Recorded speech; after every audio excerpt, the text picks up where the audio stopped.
নামৰূপ সাৰ কাৰখানাৰ তৃতীয় গোটটো গঠন হোৱাৰ আয়ুস 38 বছৰ হ'ল।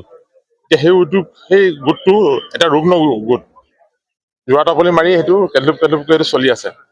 ৰাইজৰ দাবী আছিলে তৃতীয় গোটটো কাৰ্যক্ষম কৰি তোলা, নামৰূপবাসীৰ দাবী আছিলে এটা চতুৰ্থ গোট স্থাপন কৰা। আৰু আমি সদৌ অসম ছাত্ৰ সন্থাৰ সময়ত আমি আছিলো, পৰৱৰ্তী সময়ত আমি অসম গণ পৰিষদ দল হলো। ধাৰাবাহিকভাৱে তেতিয়াৰ পৰাই ৰাইজে নামৰূপবাসীয়ে সদৌ অসম ছাত্ৰ সন্থাকে ধৰি জাতীয় দল সংগঠনে নামৰূপৰ সাৰ কাৰখানাটো পুনৰুজ্জীৱিত কৰিবৰ কাৰণে দাবী দাবা জনাই আহিছিল। সৰ্বানন্দ সোণোৱাল ডাঙৰীয়া যেতিয়া ডিব্ৰুগড় লোকসভা সমষ্টিৰ সাংসদ আছিল, আৰু তৰুণ কুমাৰ শৰ্মা যেতিয়া লখিমপুৰ লোকসভা সমষ্টিৰ অসম গণ পৰিষদৰ সাংসদ আছিল, সেই সময়তে নামৰূপলৈ সেই সময়ৰ কেন্দ্ৰীয় মন্ত্ৰী বিভাগীয় মন্ত্ৰী ৰামবিলাস পাছোৱান ডাঙৰীয়া আহিছিল আৰু নামৰূপ সাৰ কাৰখানা চতুৰ্থ গোটটো স্থাপনৰ ৰাজহুৱা প্ৰতিশ্ৰুতি আগবঢ়াইছিল। কিন্তু বহুত দাবী দাবা হল, আন্দোলন হ'ল, ৰাইজ হতাশাতো ভুগিল। নহবই নেকি, জাগিৰোডৰ কাগজ কলৰ দৰে এইটো বন্ধ হৈ যাব নেকি, তেনেকুৱা এটা অৱস্থাৰ সৃষ্টি হৈছিল।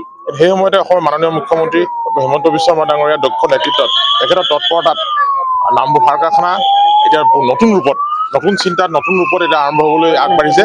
আৰু আজি ভাৰতবৰ্ষৰ মাননীয় প্ৰধানমন্ত্ৰী নৰেন্দ্ৰ মোদী ডাঙৰীয়া আহি এই যৌথ উদ্যোগটো আধাৰশিলা স্থাপন কৰিবলৈ আহিছে। গতিকে ৰাইজৰ আনন্দত হিয়াৰ ওলাই নধৰা এটা অৱস্থা। গতিকে হিলদল ভাঙি ৰাইজ আহিছে আৰু আজিৰ সভাখনত 1.5 লক্ষাধিক লোক উপস্থিত হ'ব বুলি আমি আশা কৰিছো।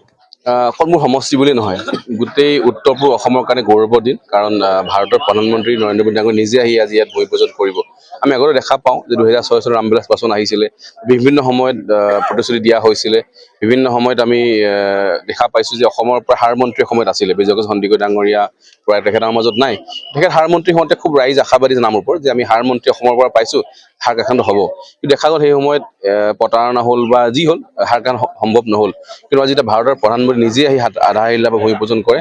100% আমি নিশ্চিত এবাৰ কামেই আৰম্ভ হৈ গ'ল। আৰু যদি আপোনালোকে ফেক্টৰীৰ ভিতৰলৈ যায়, মাটি নতুনকৈ এলটমেণ্ট দিয়া হওক বা চাফা চিকুণ কৰা কাম কাজ ইতিমধ্যে টেণ্ডাৰ ফ্ল'ট হৈ গ'ল।